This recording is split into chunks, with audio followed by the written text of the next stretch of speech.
Our good friend John Gizzi, who is checking in from Newsmax, Washington. Brother Gizzi, always good to have you here on America's Forum. Thanks for having me, JD. The pleasure is all mine. Well, sir, we know midterms often serve as kind of a vote of non-confidence in the chief executive. That was brought home to roost with me back in 2006. With President Obama so unpopular these days, is that a definite leg up for the GOP in terms of reclaiming the Senate? Absolutely.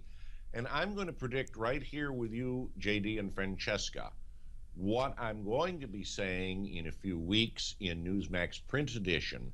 Republicans will win the Senate by a margin of 52 to 48 when the dust clears. That's a net gain of 7 U.S. Senate seats. I do believe the current majority in the House of Representatives will rise from 5 to 10 seats. There's one seat in upstate New York in which the Democrat is pulled out of the race, and that's a Republican net gain already. And most of the major governorships will remain in GOP hands.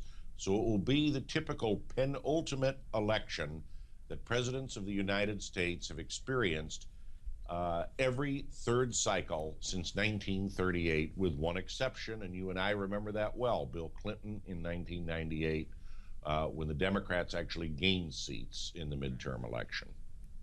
John, big question here. What do you think Republicans need to do to win? Well, what I think and what I have said for a long time and what people I've interviewed have said is they've got to put on a positive and very happy face and show they mean it once they do have power. Rejection of the status quo is nothing new, but it's like the old story. Why does a dog chase a car? You know, when he catches it, he doesn't know how to drive. And people ask the same things about Republicans if they win control. What will they do? Well, I submit to you that a Republican Senate coupled with a Republican House is as different as night and day from the present situation with only one House, the House of Representatives, in Republican hands. This means that so many things that were not even given a vote by the current majority leader will be passed and go to the president's desk. These include the REINS Act, which said Congress must act if any edict from a government agency has over $100 million in economic impact. It means passing the Upton Act, which takes the president's own words and said a person cannot be denied his or her health insurance policy if he or she chooses. These are things that he will not only have to veto, but have to explain. And in that sense, the image of who's being negative and an obstructionist will shift dramatically. That's what's at stake in this election, Francesca. Well, John, as you go through a litany of possibilities there, they sound like good, common sense, conservative ideas, but the consultant class is always talking about, no, you got to moderate. You got to be more moderate to win. Do you share that philosophy, John?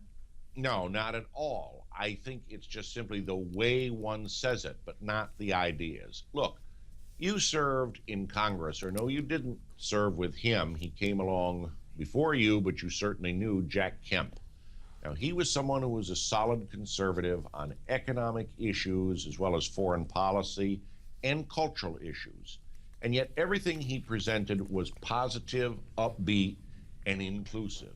He began so many remarks, notably to the Congressional Black Caucus. You and I agree on the same goals, but we differ on how to get there. And this is why the lowering of tax rates will put more money in the pockets of families. If Republicans learn to talk that way, instead of being negative or nasty about things, maybe they would have had a Republican Senate by now. We can learn a lot from Jack Kemp. We can learn a lot today from people such as Governor Walker in Wisconsin, who has every right to be angry at people and is always positive and upbeat. John, in Florida, Governor Rick Scott has faced a tough re-election fight. And with that in mind, Right. he signed a law giving illegal immigrants in-state college tuition. Now, my question for you is, are moves like this going to ultimately alienate the party base? I mean, is this really tactically smart? Okay, I would be laughed off the stage, Francesca, kicked out of the studio, if I didn't say that it is disappointing to the party base, just as the governor's support of the Common Core federal education initiative has upset many Republicans in the Sunshine State. I had a long discussion 2 weeks ago with Gary Lee, Republican chairman in Lee County, about just what you're talking about. That said, while they'll be disappointed, Republicans in Florida are alarmed at the prospect of the Republican-turned-Democrat Charles Crist returning to the governor's mansion in Tallahassee. And while Governor Scott may have taken some positions that are controversial with his base, Crist abandoned all of the positions he took as a Republican to become a newly minted Democrat, so much that Republicans call him Charlie Hypocrist. Well, before we let you go, insightful John Gizzi, you've already given us the way you think the Senate is going to end up next January following the midterm election. Right. You say it'll be a 52-48 Republican majority. Now, I want to drill down a little bit, and it's not limited to the U.S. Senate, but if you had to pick a race right now that you believe is going to surprise just about everybody, what is your pick? With a minute remaining, what is your pick for the surprise of 2014? New Hampshire, where Scott Brown, former senator from Massachusetts, decorated veteran, moved to the Granite State, will become the first American since the 19th century to serve in the Senate from two different states, and he'll defeat Jeanne Shaheen, Democratic senator, in part because of Obamacare, but also because of the issue of national security, which has a particular meaning among residents of New Hampshire. That's where the late, tragically slain James Foley is from. John Gizzi, as always, your grasp of history and politics both amazes and astounds us. We appreciate it.